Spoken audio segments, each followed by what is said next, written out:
La bataille se profile entre monde virtuel et monde réel. Le succès de Wikipédia en est une illustration. Au début, on critiquait son manque de sérieux. Maintenant, y contribuer devient presque un sacerdoce. Reportage Elisabeth Bonnet, Olivier Thiette. Un article de Wikipédia sur cet hôtel de Versailles. Cela commence comme ça. Donc tu prends la photo globale avec le buste de Gambetta. Thierry Coudray et son photographe sont des bénévoles, comme tous les wikipédistes. L'un est diplômé de gestion, l'autre travaille dans la publicité. Ils ne sont pas historiens, juste amateurs passionnés. Amateurs, oui, forcément quand j'aborde un sujet.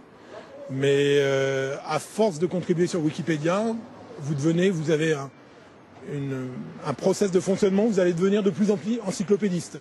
À l'intérieur, visite de l'ancien hôtel des affaires étrangères, reconverti en bibliothèque.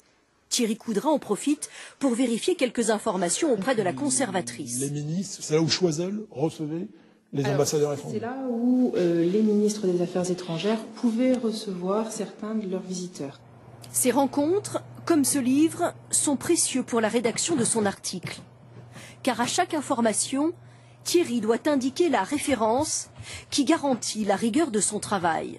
Tout le monde peut ensuite modifier l'article, mais dans une certaine limite. Un logiciel supprime immédiatement toute insulte ou acte de vandalisme.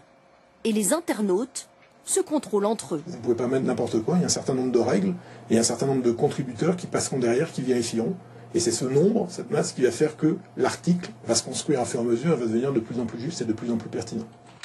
Avec plus d'1 million d'articles, Wikipédia arrive souvent en tête de liste. C'est devenu un automatisme, mais qui suscite encore des réticences, comme ici à la Sorbonne.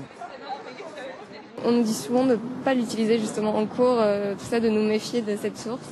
On pense que c'est assez complet quand même. Moi, je regarde pas mal aussi, mais si je peux trouver d'autres sources, je complète. Ouais. Je m'en tiens au livre, beaucoup plus au livre. L'encyclopédie papier reste la référence. Seulement chez Larousse, on n'édite plus que le petit Larousse. Fini l'encyclopédie en 10 volumes, il faut la chercher désormais sur le site internet gratuit. Une dizaine de contributeurs y mettent régulièrement à jour les articles.